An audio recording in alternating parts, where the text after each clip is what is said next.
Well, you're listening to the Slippery Slope podcast. I'm Jay Fallon, obviously. Today, we're talking about something that should make everyone, every thinking Australian, I'll put it that way, every thinking Australian stop and ask a very simple question. Got my eyes straight ahead, got my head in the game. With the red light on, I'm just waiting for the change. Get my head down low. Why do 12 deaths matter more than 1,324?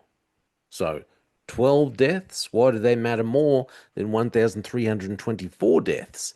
Because according to one opinion writer from the Courier Mail, he's written that Queensland is facing an existential crisis, And this is because of the government. The article is very sarcastic, but he's talking about the government crackdown. And he's in support of the government crackdown on e-bikes, e-scooters, all this kind of thing. So, this is the level of public discourse that we're currently dealing with. The argument that the article is putting forward has a massive blind spot, in my opinion. The opinion piece is dripping with sarcasm. It mocks anyone who questions the government and its motives on its proposed e-bike crackdown. It mocks companies trying to protect their business. It mocks people who rely on these services. And it leans heavily on these numbers. 12 deaths in Queensland last year, 6,300 injuries, and 112% rise in e-mobility injuries since 2021.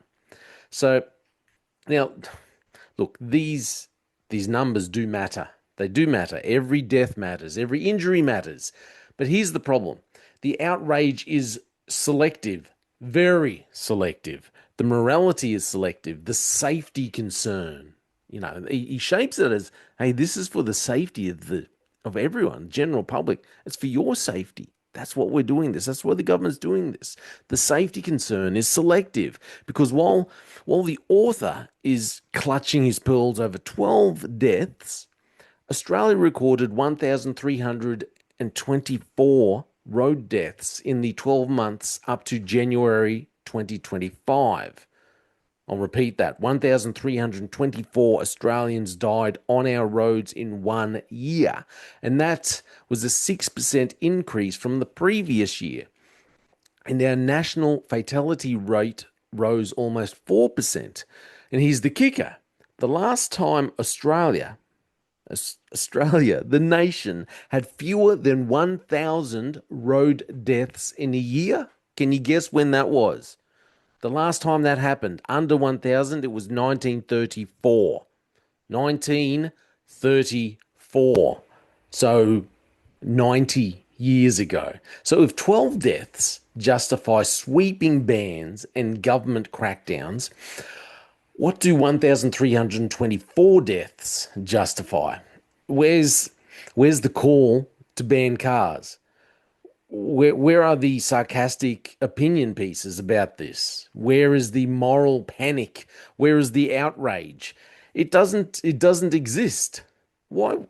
Because it's not about safety. This is about something else entirely. So let's follow the money.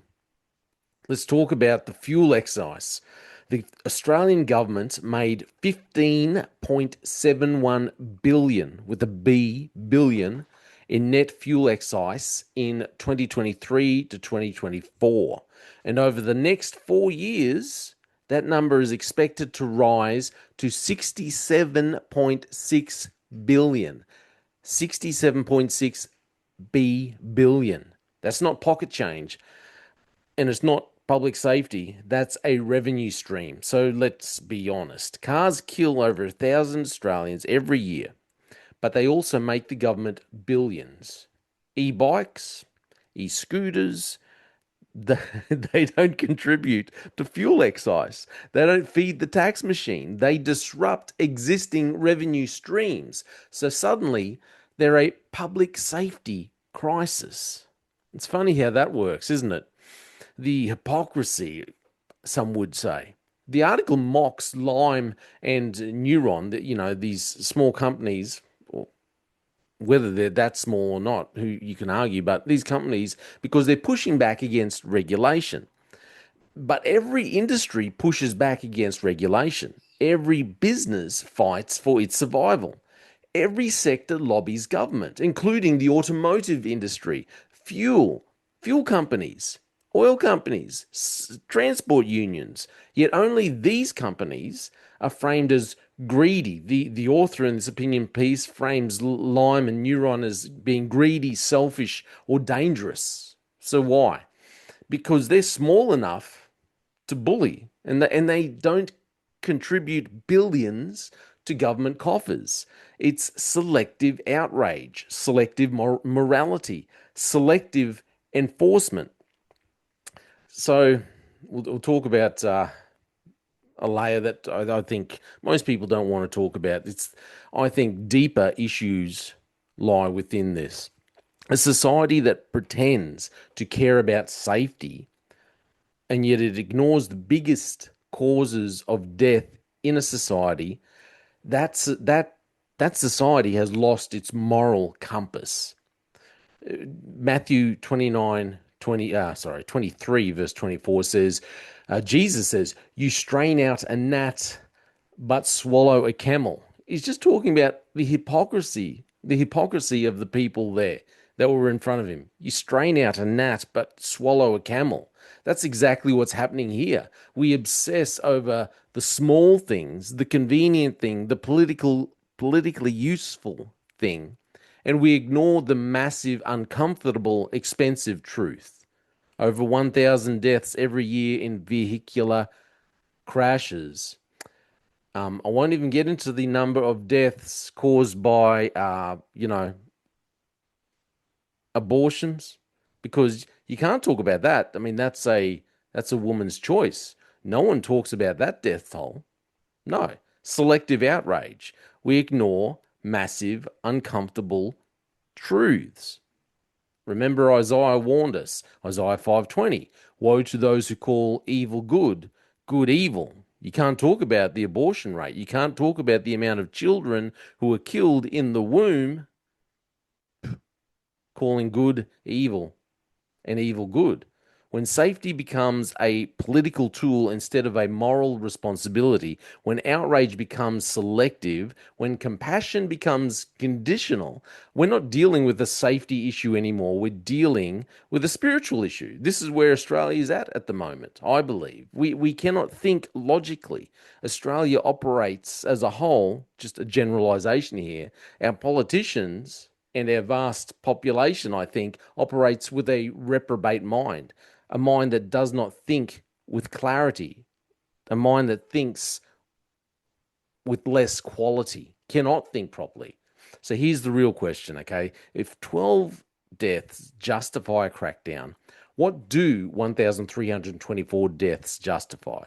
And why is no one asking this? Maybe because the answer costs too much. Maybe. Maybe because the government doesn't want to lose billions in fuel excise. Maybe because it's easier to bully small companies than confront the real problems. I had an experience when I was in general duties policing in far north.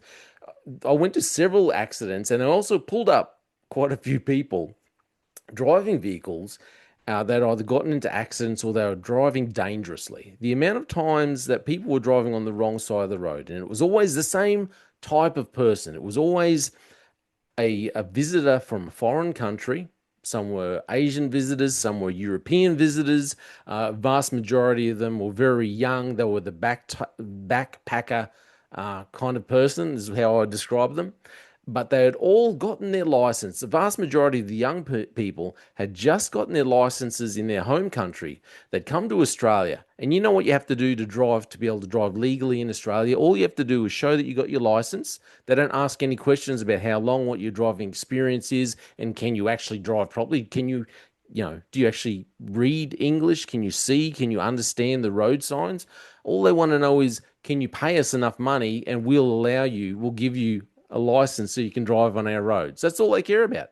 The amount of times that I saw People in the backpacker style vans, traveling vans, going round a roundabout the wrong way, causing, being in danger, causing possible danger, a dangerous situation to other drivers and to themselves. Yet the government's all good with that. As long as you can pay the money, as long as you come here, you pay enough money, well, then we'll allow you to drive on our roads and we won't question it. We won't worry about it. We don't have to look at it when those people then get into car accidents and cause fatalities, cause injuries, cause expenses to our hospital systems because, they have to be insured, but we won't worry about the other Australians on the road who, then are taken to hospital as well. But as long as you can pay the money, it's all good.